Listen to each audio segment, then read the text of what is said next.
Good afternoon, children. Good afternoon. Hope you all have revised thoroughly for the test. Anyways, test will be towards the end. Let me cover some portions. After that, I think by 5 o'clock, 5, we will start the test. Okay.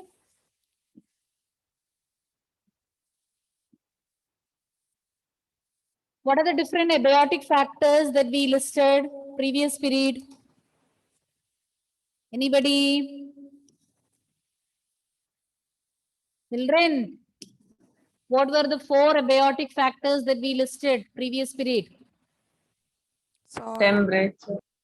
Temperature. Only water, temperature. Yes. water, Water. soil, Light. One more. One more. Soil. Soil. Okay. Temperature, water, light, and soil. So one by one, you're going to learn it in detail. Let's begin with temperature, the first abiotic factor. Most ecologically relevant, very, very important from the point of view of ecology also. It's very important factor, very important abiotic factor. And you know that during different seasons, the temperature also fluctuates. It is not, the temperature doesn't remain the same throughout the year, depending upon the season. So here also we don't have much fluctuations in climate, but still we have summer season where the temperature is too high, rainy season where the temperature goes down. So winter season, again, the temperature goes down. So the temperature fluctuates seasonally. And if you consider different parts, okay, if you have learned about equator, how is the climate there in the equatorial region? High temperature or low temperature? Equatorial region. As we move towards the equator, the temperature will increase, increase. As we move towards the poles, it will decrease. So the temperature decreases from equator towards the poles. So maximum temperature there is near the equatorial region. As we move towards the poles, it will decrease. And the same is the case with plains and mountain tops. So plains, it is more. As we move towards the top of the mountains, the temperature will get reduced. And it ranges from sub-zero, negative value, negative below zero, sub-zero levels in polar areas and mountain tops at high altitudes. For example, on the top of the mountain, the temperature can go very low, negative degrees Celsius. Okay, it can go to sub-zero levels, below zero. Negative values can come. And as we move towards the equator, say for example, in the tropical regions, the temperature will be even more than 50 degrees Celsius. So the temperature fluctuates seasonally, and in different parts of the earth also the temperature is different. Average temperature in thermal springs and deep sea hydrothermal vents, in hot water springs and deep sea hydrothermal vents, it exceeds more than 100 degrees Celsius. You know that it's a boiling point of water. So there it is. How much more it is, how much the temperature is, you can assume from that. So in hot water springs and in deep sea hydrothermal vents, I think in some places you might have seen hot water rising from the depth of the sea and splashing to the surface. So in deep sea hydrothermal vents and in thermal springs or hot water springs, the temperature crosses 100 degrees Celsius.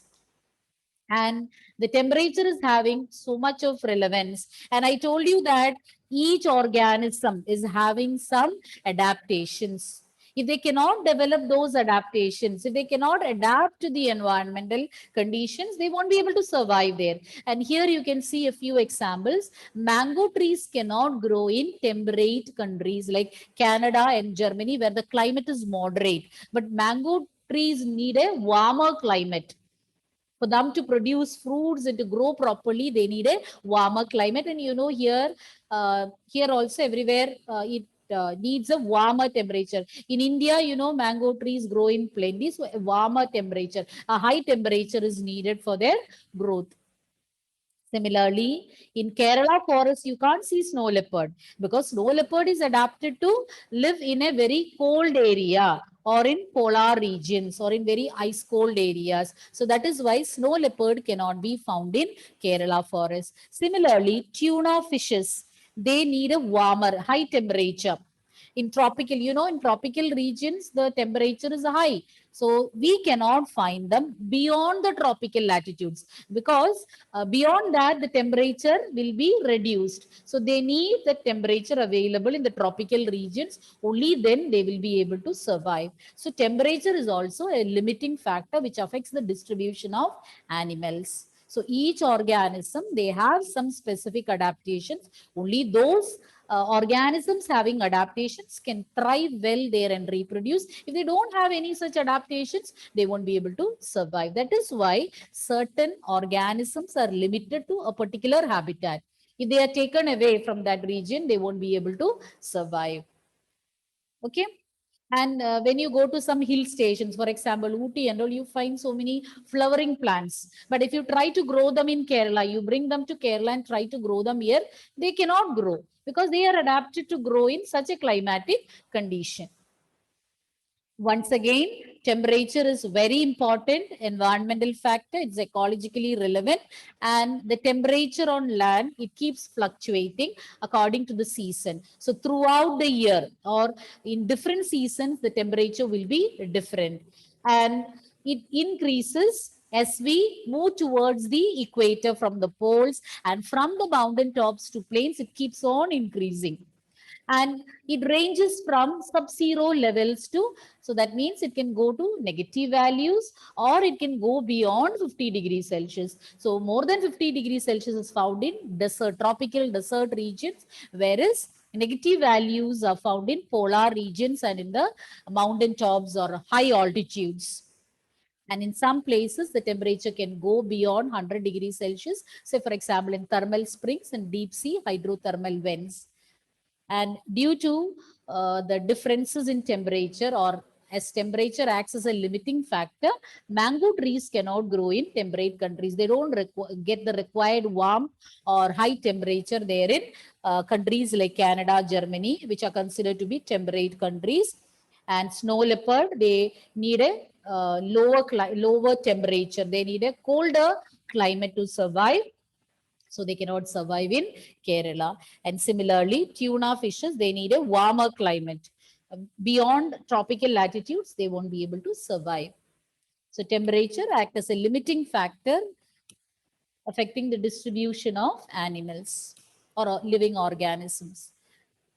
Temperature affects kinetics of enzymes, the rate of enzymatic reactions, then basal metabolism, then other physiological functions of an organism. So temperature influences the kinetics of enzymes. You know that the enzyme, they need optimum temperature, optimum pH. Only then they can function. So if the temperature is getting fluctuated, that will affect the rate of reaction. Temperature is also affecting the basal metabolism. And not only these two, it affects different physiological functions. You know that there are different enzymes in our body which carries out, which helps in speeding up different reactions in our body. So once the temperature is fluctuated, that can influence the speed with which the enzymatic reaction or the rate of reaction, rate of enzymatic reaction, and even basal metabolism. Basal metabolism means the rate at which the body uses energy.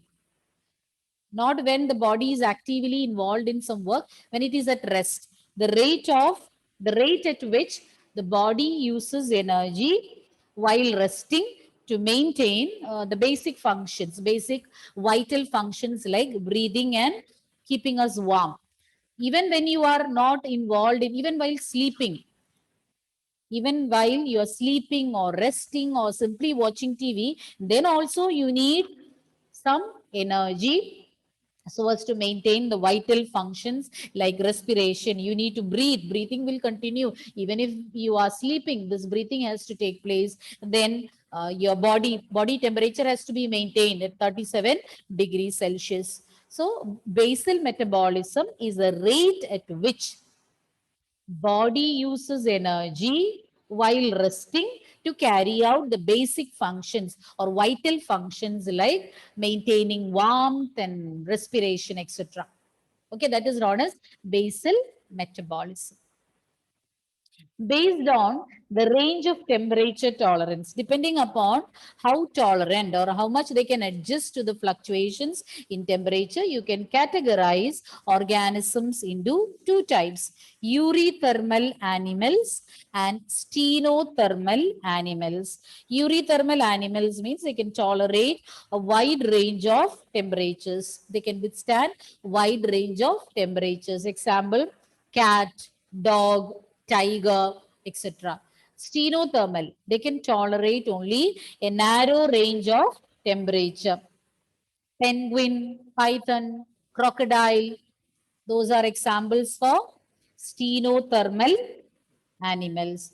So the difference between eurythermal and stenothermal is that eurythermal can withstand wide ranges of temperature. They can withstand when the temperature fluctuates, or fluctuations in temperature can be tolerated by them. Whereas in case of stenothermal animals, they can tolerate only narrow range of temperature. So examples I told already, cat, dog, tiger, whereas penguin, python, then crocodile, all these are coming under stenothermal animals.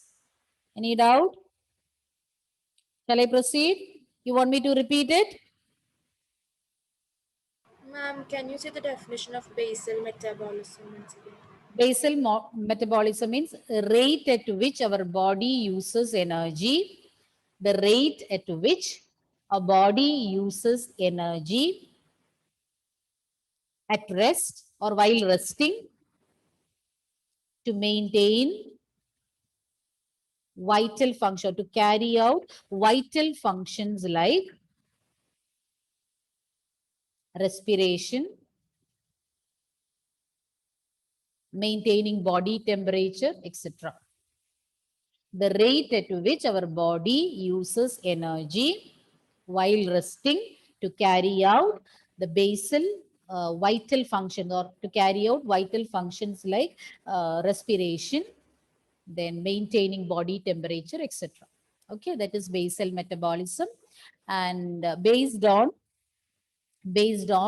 the range of temperature tolerance, thermal tolerance, organisms can be categorized into eurythermal. We also come under eurythermal animals: cat, dog, tiger, human beings. You can tolerate a wide range of temperature, whereas stenothermal, they have a narrow range of temperature tolerance. If it fluctuates, they won't be able to survive. Penguin, python, crocodile, etc. are examples. Now, next abiotic factor. Punya. Next abiotic factor is, your brother is there next to you? Yes, ma'am. Next abiotic factor is water. Second most important factor influencing the life of organisms. You know that water is that important, very, very important for our existence. One of the basic necessities. Life on earth originated in water. Desert organisms, they have special adaptations to limited water. So, you know, one of the most important feature of desert is that scarcity of water. And those organisms, whether it is plant or animal, organisms living there, they have some adaptations which help them to survive there. There are many organisms, many living organisms, both plants and animals surviving in desert. But all of them have some special adaptations by means of which they can manage the water scarcity. Productivity and distribution of plants is dependent on water, you know, because water is one of the important raw material which they need to synthesize food or to carry out photosynthesis. Along with carbon dioxide, water is the main raw material, or carbon dioxide and water are the main raw materials, and they photosynthesize, carry out photosynthesis in the presence of sunlight and chlorophyll. So if water is less, it will affect its productivity and its distribution of plants. And distribution of plants means they cannot be found in different areas. So plants which need sufficient amount of water to survive, you cannot find them in desert areas. So this also acts, water also acts as a limiting factor affecting the distribution of plants. For aquatic organisms, means the organisms living in different water bodies, for them the water quality is very important. When I say water quality, that means the chemical composition, the different chemicals present, the pH of the water, whether it is acidic, alkaline, neutral, all that is very important. And different organisms require different conditions. The features or the characteristics which different organisms require will be different, and accordingly you can find them in different water bodies. In fresh water, salinity is not there, or it is fresh water, whereas the salinity or the salt concentration is more in sea water. And you can find organisms both in fresh water and marine water. So both of them, both groups are having different adaptations which will help them to survive in those water bodies.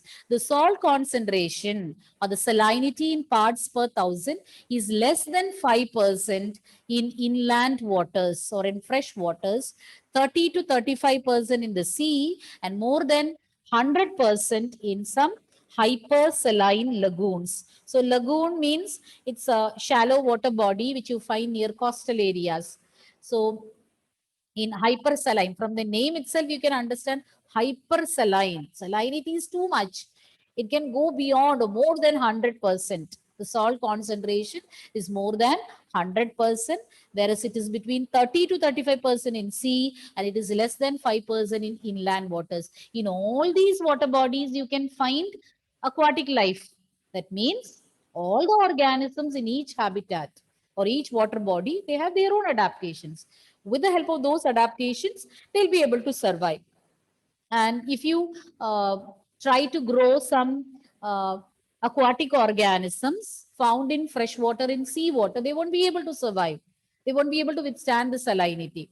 So each organism is having adaptations which will help them to survive better in their own habitat. And if you change the habitat, many of the organisms, most of the organisms will not be able to survive and they will die. They won't be able to cope up with the changes in the conditions. Once again, water is the second most important factor.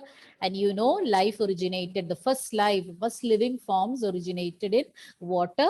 And in desert area, in desert biome, there is scarcity of water. All the organisms, you from lower classes, you had been learning about the adaptations found in cactus and camel. Cactus is a plant found in desert area. Similarly, camel. Camel is an animal found in desert area. Both of them are having adaptations which help them to survive better. About desert plants, the leaves are reduced to spines. They have deep penetrating roots, and stem is green in color, and they perform photosynthesis. So all these are some adaptation. Then their stomata is sunken. The stomata present on the stem is sunken, so that direct transpiration, the transpiration rate can be reduced. So they have different adaptations. Similarly, camel is also having several adaptation, deposition of fat, speciality in their legs. So many features are there which will help them to survive there better. And productivity and distribution of plants depends on water. And if you take the case of aquatic organism, the quality of water plays an important role affecting their distribution. And the salt concentration, the chemical concentration, or the different type of chemicals present, the pH value, all those are very important. If the pH value fluctuates also, suddenly the pH value of a water body, maybe due to some industrial effluents, the pH value is getting fluctuated, then you can find many of the aquatic organisms will die. That is what we had seen in Elur factory area. No, long back I had read in newspaper in the water bodies near that Elur area, because so many factories are there, and on the banks of Periyar, and many of the aquatic organisms, they died and they were floating on the surface of water because of the industrial emissions. So these emissions were untreated and directly these were released. So that will result in changing not only pH value, the chemical composition, all that will get altered and they won't be able to withstand the change and they will die. The salt concentration, salinity in parts per thousand, that is salt concentration of the salinity, that is different for different water bodies. In fresh water or inland water, it is very negligible, less than 5%, but it is between 30 to 35 in marine waters, and it is too huge or too high in hypersaline lagoons. But everywhere you can find aquatic organisms. Means each group or organisms found in each of these habitat have some unique adaptations which will help them to survive there better.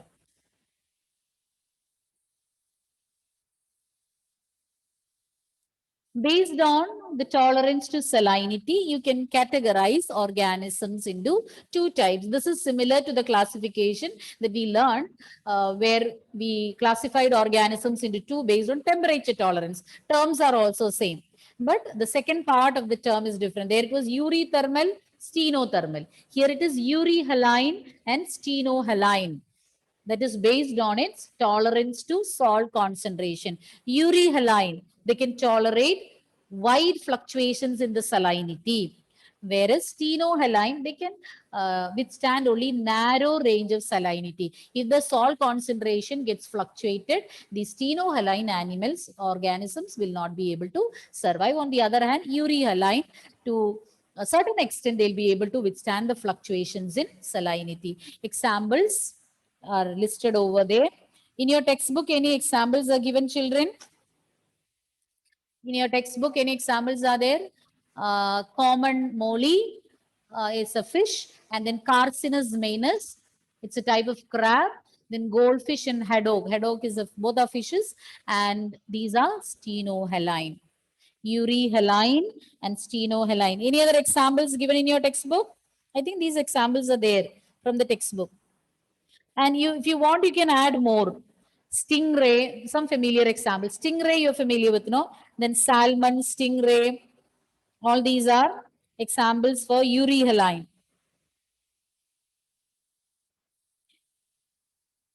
Okay.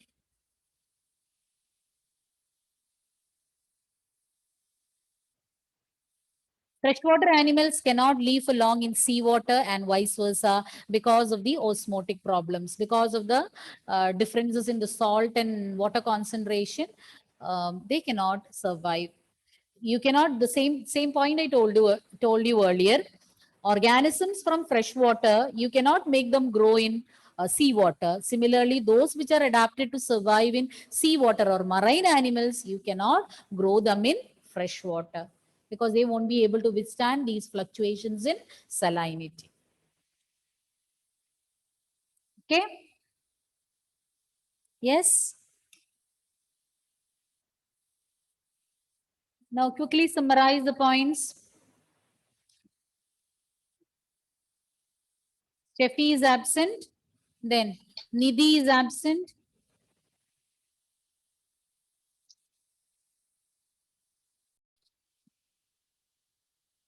Okay, quickly summarize so that we can start the test. Meenakshi, First about of all, only temperature you tell. factor is temperature. Ah. And it is the most relevant environmental factors. It varies in different seasons. Like in the equator, the temperature will be higher, and when we move to poles, it will be reduces. And from the same thing is applicable when we move from plains to mountain tops. What is the difference between stenothermal and eurythermal animals? Lydia, stenothermal and eurythermal animals. They can tolerate a wide range of temperature. Who can And tolerate? Steno or eury? first one, eurythermal. Examination you will write first one, second one. Eurythermal. Then second one. And they cannot tolerate that much. Name it, name it. Stenothermal. Well, they cannot withstand wide or they don't have wide temperature tolerance, or in other words, they have narrow temperature tolerance. Okay. Give an example for a eurythermal animal. Michael? Dog. Okay. Then what else we learn? Tell me something about water. Rijas, give me some points about water. Uh, it is the second most important factor. Yes. Desert organisms have special adaptation to withstand. Withstand the scarcity of water. Vidur, next point. Productivity and distribution of plants is dependent on water. Yes. Productivity Productivity and distribution. of plants depends on water, and the quality of water is also very important. The chemical composition, pH, all these are very important. And depending upon the tolerance to salinity, how can you classify animals? Mehak, how can the organisms be classified based on their tolerance to salinity? Urihaline Eurythermal means, sorry, euryhaline means? where they can tolerate a wide range of salinity and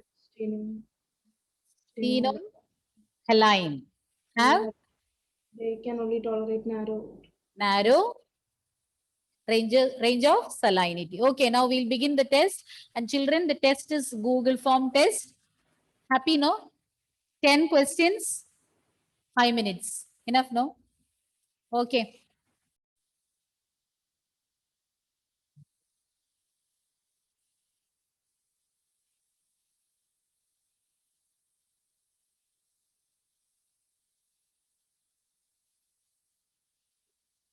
You will get 6 minutes, 10 questions. I think half a minute is more than enough for one question.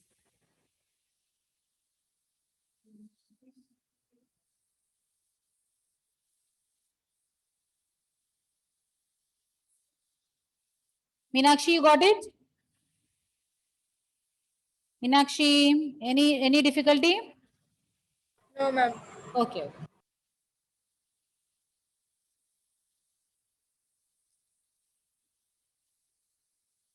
Evelyn is there? Not there. Who else is missing? Punya is there. Two more are missing. Donna is there. Sania is not there. Then Steffi.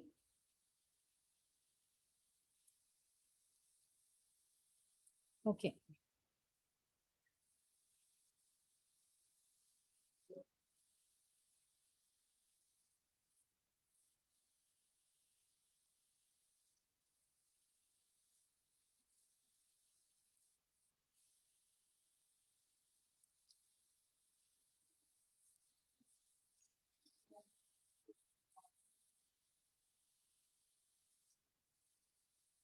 Don't take much time. Naureen and Rijas, only your videos are of same device you're doing? Ma'am, I'm using phone. Okay.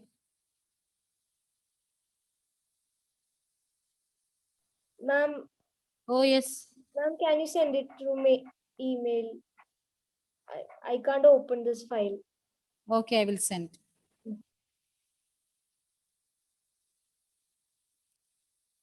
Let me check whether your mail ID is with me.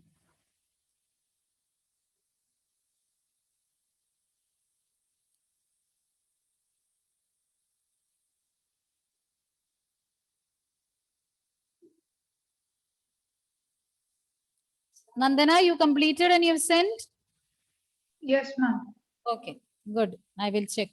Anna, can you tell me your mail ID? Yes, ma'am. Anna Vijo 22. Okay.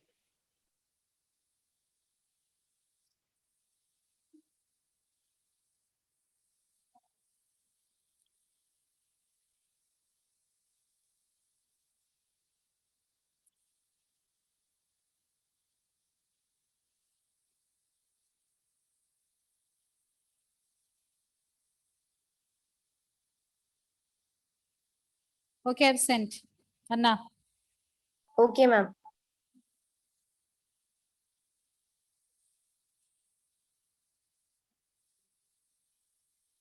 Where is it? Excel sheet.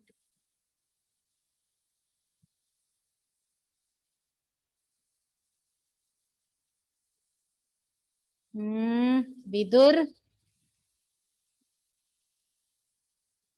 Yes, ma'am. Why you made 2 mistakes?